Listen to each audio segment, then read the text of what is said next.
Magandang araw sa inyong lahat, mga giliw naming tagapakinig. Muli po mga kaibigan, darito na po ang pagpapatuloy at ikatlong yugto ng liham kasaysayan na pinadala ni Mirna dito sa ating dulang. Love and Memories.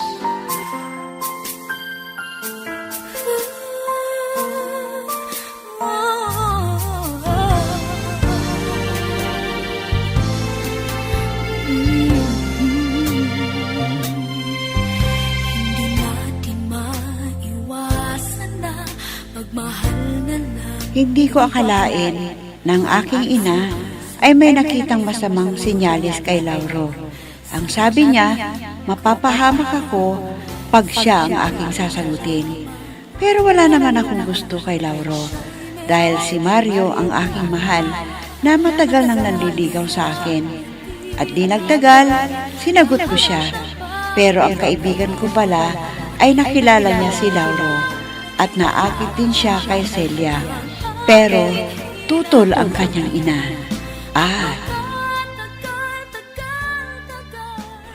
Bes, ano ba yung pinagpuputok ng butsi mo dyan? At nakasimangot ka.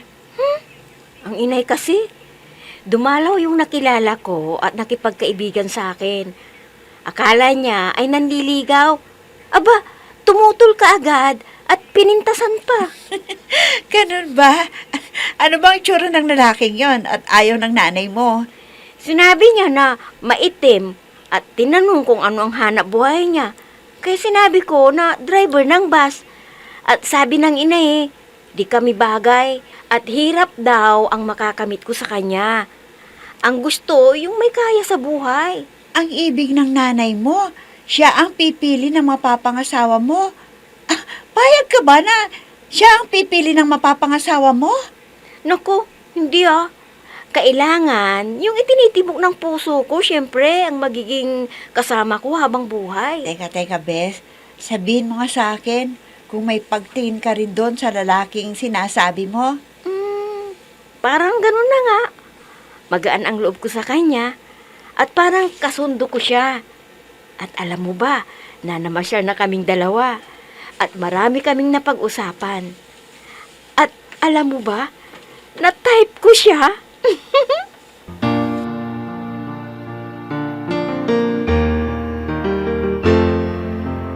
I'm so blessed I have you, 'cause you gave the world to me. You're my inspiration, the perfect one in my life forever. You make my life complete. Aba, Lauro, anak, mukhang masaya ka. May sahod na ba kayo? O baka may bonus ka nang natanggap mula sa kumpanya ninyo? Hindi po yun ang dahilan kung bakit masaya po ako, inay. May nakilala uli ako. At sa palagay ko, pag nagtapat ako sa kanya, isasagutin niya ako. Ay, nako, hindi ako naniniwala dyan sa sinabi mo. Ay, dalawang babae na ang umayaw sa iyo. Dahil siguro sa kulay mo. At mahirap ang buhay natin. Huwag na ninyong isipin yan. Basta sa babaeng yon, ay halata ko na may pagtingin din siya sa akin. Naisama kong namasyal at para kaming may relasyon. Dumidikit siya sa akin. Pero nirirespeto ko siya dahil hindi pa ako nanligaw sa kanya. Di subukan mo siyang ligawan. Kung gusto ka niya, para makapag-asawa ka na at magkaroon ka pa ng anak. Inay naman, sa lalaki kahit lampas na sa kalendaryo ang edad, kaya pang mabuntis ang isang babae. Hindi kaya sa babae na pag may edad na, hindi na pwedeng mabuntis. Ay, ewan ko sa iyo. Bagal mong kumilos. Baka maunahan ka pa ng iba riyan. Kaya kung gusto mo siya, diligawan mo na kaagad para malaman mo kung may gusto siya sa'yo. Opo, inay. Sana hindi kayo tutol kung sino man ang babaeng mamahalin ko.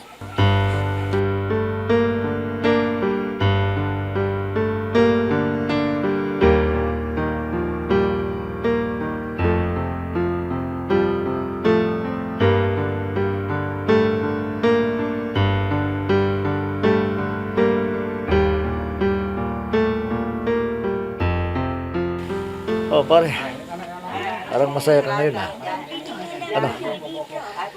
Sinagot ka ba ng nakilala mong babae? Ano bang pangalan niya, pre? Celia pare. Hindi pa ako naligaw. Baka sabihin na binibiro ko siya. Dahil lang sinabi ko, ay makikipagkaibigan muna ako sa kanya. Pero alam mo, naisama ko siyang namasyal at naging masaya kami sa aming kwentuhan. Hindi naman pala, eh. Ikaw mo lang palang pare para masabi nung sanyang naramdaman mo. Dahil may pinag-aaral pa pala siya ng kapatid. Tumutulong pa sa magulang. Ganun ba? Hindi bali pare. At sigurado ka na sa kanya na may nagmamahal na sa'yo. Pero ako, hinihintay ko pa ang magandang pagkakataon para masabi ko na umiibig ako sa kanya. Sa bagay, kakikilala mo lang sa kanya. Kaya dapat lang siguro, huwag mo naman siyang biglayin. Para naman maniwala siya sa'yo na talagang mahal mo siya. Alam mo pare, talagang gusto ko nang ipagtapat sa kanya na may nararamdaman ako. Na tapat ako sa aking hangarin. Kaya lang, kinakabahan ako, baka magalit siya sa akin. Subukan mo lang pare. Sasabihin niya sa'yo na maghintay ka, edi sundin mo. Sundin mo siya sa gusto niya para hindi ka niya basta din. Huwag kang magmadali. Talagang ganyan yung mga babae ngayon.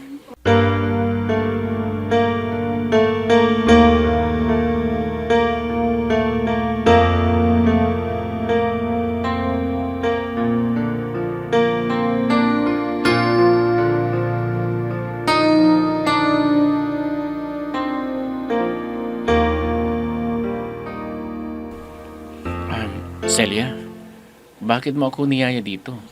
May sasabihin ka ba? Alam mo, masaya ako na kasabay kitang kakain dito. Mas gaganahan ako. Talaga? Mabuti naman kung ganon. Lauro, pwedeng sa ibang lugar tayo magkita? Ha? Bakit naman? May nagbabawal ba sa'yo? Para magkita tayo at ayaw mong dalawin kita sa bahay niyo. Buti na lang at may cellphone. Kaya nagkakausap tayo. Kwan Laro Sinabihan ako ng inay na wag mo na makipagkita sa'yo. Ano? Pero bakit? Anong dahilan? Ayaw ba niya na manligaw ako sa'yo? Ha? Teka Lauro ha. Ano ba talaga ang plano mo? Maging kaibigan mo lang ba ako? Hindi naman. Kaya lang nahihiya ako sa'yo. Pero para sabihin ko sa'yo, una pa lang kitang makita umibig na ako sa'yo. Sana hindi ka magalit sa akin kung ipinagtapat ko ang nararamdaman ko. Hindi, Lauro. Hinihintay ko nga na sabihin mo yan sa akin Dahil may pagtingin din ako sa'yo. Kung ganon, tinatanggap mo na ang pag-ibig ko, Celia. Sabihin mo kung mahal mo rin ako. Oo. Bakit? Hindi pa ba halata na may gusto rin ako sa'yo? Ha, Lauro?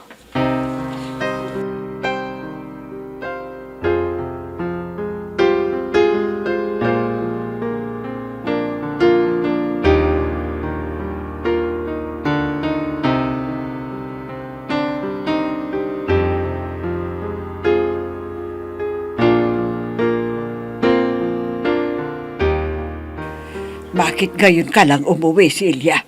Saan ka ba galing? Di ba alas 6 ng gabi ang labasan ninyo? Inay naman, hindi na ba pwedeng makisalo sa okasyon ng mga kasamahan namin sa opisina? Ha? Totoo ba yung sinasabi mo? Baka dahilan mo lang yan. Pero ang kasama mo yung lalaking yon. Hindi po, inay. Hindi ho ba? Binawalan na ninyo ako. Kaya hindi na siya pumupunta rito. Anong malay ko kung sa labas kayo nagkikita? Pag ipagpipilitan mo yung gusto mo, itatakwil kita na anak. Tandaan mo yan. Inay, huwag ninyo akong diktahan kung sino ang magiging nobyo ko. Hindi naman kayo ang makikisama Ang iniisip ko, yung kabutihan mo. Kaya makinig ka naman sa akin para hindi kita itakwil. Naintindihan mo? Opo, inay. Sige po. Papasok muna ako sa kwarto ko at magpapahinga muna ako. Ay, buti na lang at nakaisip agad ako ng dahilan para hindi maghinala si inay na nagkita kami ni Lauro.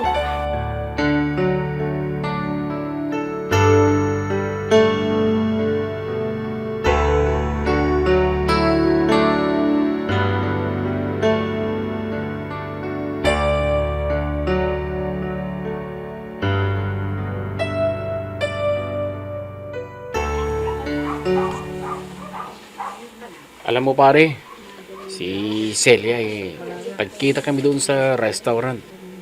At sinabihan siya na tutol daw ang ina niya sa akin. Oh, bakit naman pare? Sinabi ba niyang nanay niya na tutol na mapangasawa nila Celia? Isang driver lang daw. Ang gusto ng ina niya, yun siguro may kaya sa buhay. Oo pare, kinamag niya ang pagkatao ko. Hindi daw ako bagay kay Celia dahil maitim ang balat ko. At di ko mabigyan ng maginahawang buhay si Celia. Paano yan? Hindi ka na ba maliligaw sa kanya? Anong gagawin mo? Sa bagay pare, may relasyon na kami ni Celia. Tinanong niya ako kung may pagtingin ako sa kanya. At inamin ko sa kanya. Kaya lang, di ako nagtapat agad sa kanya dahil ayoko siyang magalit sa akin. Yun palang hinihintay niya, ang pagtatapat ko. At sinagot agad ako. Wala ka naman problema eh. Nobya ka na. Kaya lang, paano kayo mag-uusap? Pupunta mo sa opisina ng pinatatrabaho niya? Hindi daw pwede dun eh. Kaya pag magkikita kami, tumatawag ako sa cellphone niya. At gabi-gabi rin kaming nag-uusap, kaya masaya ako. Paano? Paano kayo magpapakasal kung tutol pala yung magulang niya? May naisip ka na bang paraan? Kung paano kayo magsasama? Oo naman pare, madali na lang yan. Ang importante, nobya ko na si Celia at mag-uusap kami kung anong gagawin namin para matupad ang pangarap namin na magsama habang buhay.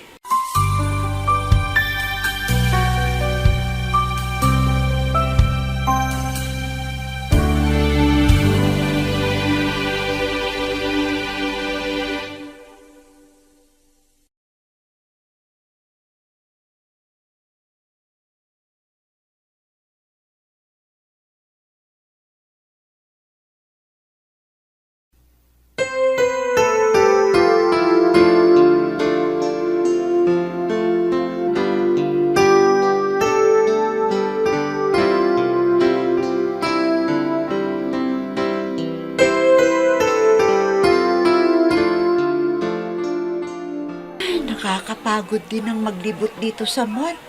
Saan kaya nagpuntang babaeng yun? Bakit wala siya dun sa bahay nila? At hindi rin alam ng nanay niya kung saan pumunta. Akala nila ako ang kasama. Ha? Si Celia yun ah. Sino kaya yung kasama niyang ka-holding hands? Kailangan na makilala ko ang lalaking kasama ni Celia. Saan kaya sila pupunta? Papalapit sila dito sa kinaroroonan ko. Hindi ba, magtatago ako para hindi nila ako makikita. Hindi! Si Lauro ang sinasabi ni Celia na ayaw ng nanay niya na maging nobyo. Naku! Delikado ang kaibigan kong to. Kailangan ko siyang pagsabihan para hindi siya mapahamak. Hindi ko akalain na puntahan niya si Lauro. Sa bagay, hindi ko naman masisi si Celia dahil hindi pa siya nakaranas na maligawan. Sinagot niya kaagad ang mokong na yan. Kailangan ko talagang pagsabihan si Celia para walang masamang mangyari sa kanya. Araw-araw na lang pinapayuhan ng sarili na kaya ko pa lahat, pwede pa magagandang alaala. Berna, nandyan ka pala sa salas. Ano bang iniisip mo dyan? May problema ka ba, anak? Wala po akong problema. Kaya lang si Celia po ang iniisip ko eh. Hindi ko alam, Inay, na si Lauro pala ang sinasabi niyang nobyo. Oh, bakit ka nag-aalala sa kanya? May nobyo pala. Bakit? Manluloko ba ang lalaking yon? Inay, yung lalaking inayawan ninyo na may masamang sinyales. Ha? Paanong naging nobyo niya? Ipinakilala mo ba? Kaya siya na ang niligawan ng lalaking yon. Hindi po, Inay. Imposible na ipakilala ko kung mapapahamak naman yung kaibigan ko. Ay, huwag ka nang mag-alala dyan. Ang mabuti pa, kausapin mo ng masinsinan ang kaibigan mo para malaman niya na hindi siya dapat makipagnobyo sa lalaking yon. Opo, Inay. Talagang gagawin ko yan. Pagsasabihan ko yung kaibigan ko dahil ayokong may masamang mangyari sa kanya. Minsan ng isang simpleng ngiti ay mayroong dala, isang tapat na hangarin at pangakong dakila. Hindi man ito pinapansin, minsa'y Uy! Mukhang masaya ang araw mo ngayon, Besa. Pangiting-ngiti ka dyan. Pwedeng malaman kung ano ang magandang nangyari sa'yo? Siyempre, Bes. Ikaw pa, na matali kong kaibigan. Na lahat ng nangyayari sa buhay ko ay alam mo. At ngayon, ipapaalam ko sa'yo, ang kasama ko kahapon na gumala ay nobyo ko. Ang sarap ng pakiramdam. Pagkasama mo ang mahal mo, hindi ba? Oo naman. Pero alam mo, nag-alala ako sa'yo. Bes, kailangan na malaman mo to para hindi ka mapasubo sa Lauro na yun. Ha? Kilala mo si Lauro?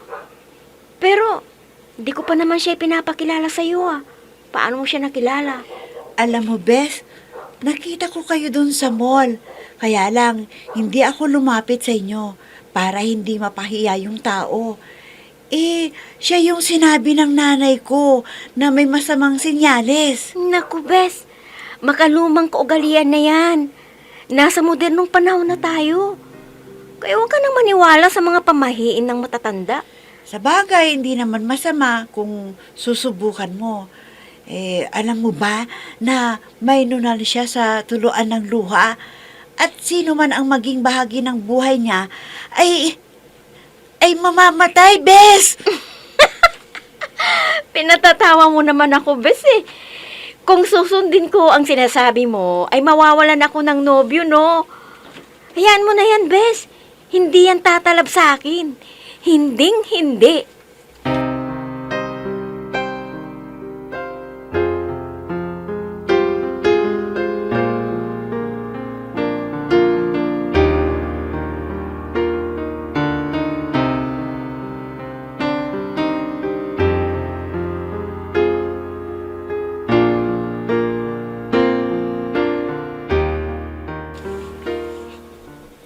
Bakit malungkot ka, mahal? Ano ba yung importante na sasabihin mo? Kuwan kasi. Narinig pala ni Inay ang pag-uusap natin kagabi. At sinabihan niya ako na putulin ko na raw ang relasyon natin. Ano? Tutol talaga ang inay mo sa akin? Ikaw, susundin mo ba ang bilin niya at lalayan mo na ako? Hindi, Lauro. Mahal na mahal kita Kaya hindi ako papayag na maghiwalay tayo. Celia, salamat. Alam mo rin na mahal kita. Kung maghihiwalay tayo, mas mabuti kung magpakamatay na ako. Ha? Naku, huwag mong gagawin yan, Lauro. Dahil hindi ko puputulin ang relasyon natin. Kahit anong mangyari, kahit itakwil pa ako ng aking ina. Kung ganun, kung talagang mahal mo ako, may naisip akong paraan para hindi na nila mahadlangan ang ating pagmamahalan. Dapat ka nang sumama sa akin. Pagtanan na tayo. Ano?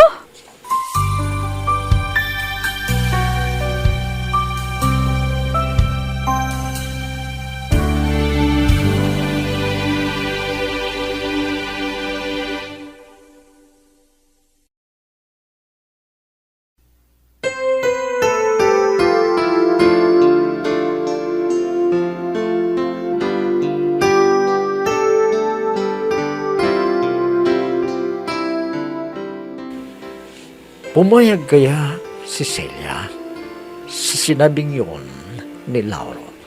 Mga kaibigan, huwag ninyong kaligtaang subaybayan ang pagpapatuloy at ika-4 na yugto ng liham kasaysayan na ipinadala ni Mirna dito sa ating dula. Love and Memories. Mga nagbibigay buhay sa ating dula ay sina Mayra Abrihal Narnola, Susan Malikdem, Robert de Guzman, Yehuda Ismael, Eva Alcoriza, Jun Cabato, Ami Diaz, at si Oscar Ora. Technical supervision at musika ni Oscar Ora. Nilapatan ng tunog ni Robert de Guzman. Mula sa panulat at direksyon ni Ami Diaz. Love and Memories. Inihahandog sa inyo ng F3 Recording Studio para sa Pambansang Radyo ng Pilipinas, Bombo Radio, Philippines.